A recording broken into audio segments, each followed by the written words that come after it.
Recently, the real estate market has gone through a deep adjustment, and local governments that relied on land sales for decades are suddenly facing a sharp drop in revenue, leaving everyone wondering how these governments will make money in the future, and the answer lies in taxes. China's tax system has never been static, evolving from the unified revenue and expenditure model after the founding of the country to the profit-to-tax reforms during the reform and opening up era, and then to the 1994 revenue-sharing system. And with every major change driven by the need to respond to fiscal pressure and adapt to economic development, many people think they are not paying taxes, but every cup of coffee, every pack of cigarettes, every car purchase, carries hidden indirect taxes, which is the logic behind a tax system that relied heavily on indirect taxes for many years.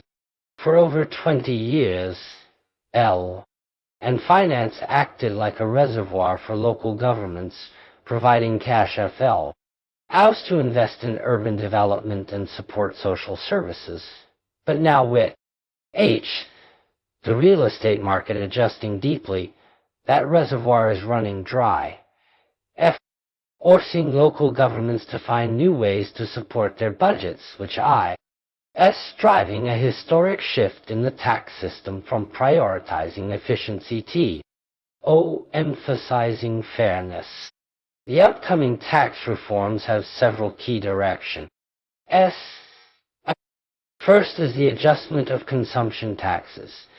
In the past, these taxes targeted high energy, high pollution, or luxury items, but going forward, the scope and structure may change, making taxation a more effective tool for fairness and economic guidance.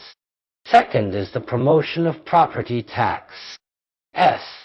With land sales no longer sufficient, property taxes will become a key revenue source for local governments, while also making the cost of holding high-value assets more transparent, influencing wealth distribution. Third, increasing the share of direct taxes, including personal income tax and corporate income tax, which not only helps fill fiscal gaps at the local level, but also aligns with the national goal of common prosperity, directly affecting wealth flows and individual finances. The rollout of golden tax size. 10-4 is a major support for these reforms, representing not just an upgrade to tax administration, but a new level of data collection, enforcement, and transparency, enabling precise regulation and monitoring.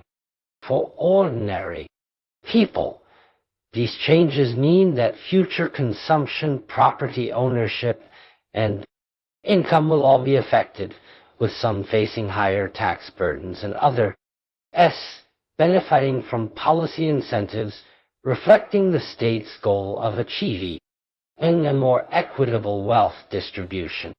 Looking back at the evolution of China's tax system, every major reform is closely tied to the country's economic development stage, fiscal pressures, and social fairness demands.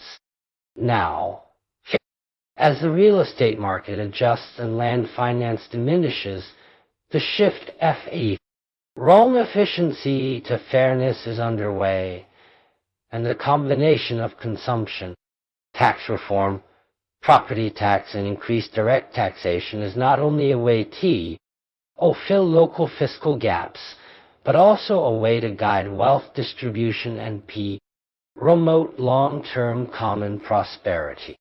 This reform may increase tax burdens for our high consumption and high asset groups, while providing more equitable public resources and social protection for middle and low-income groups.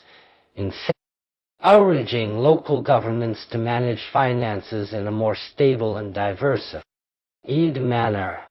As golden tax system of fourth is implemented in depth, tax administration will reach new levels of accuracy and transparency, making policy execution more precise and taxation more effective, while influencing individual and corporate behavior, guiding consumption and investment decisions to be more rational.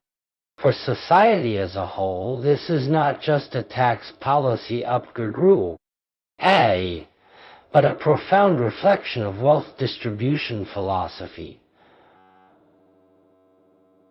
allowing economic development and social fairness to interact more effectively.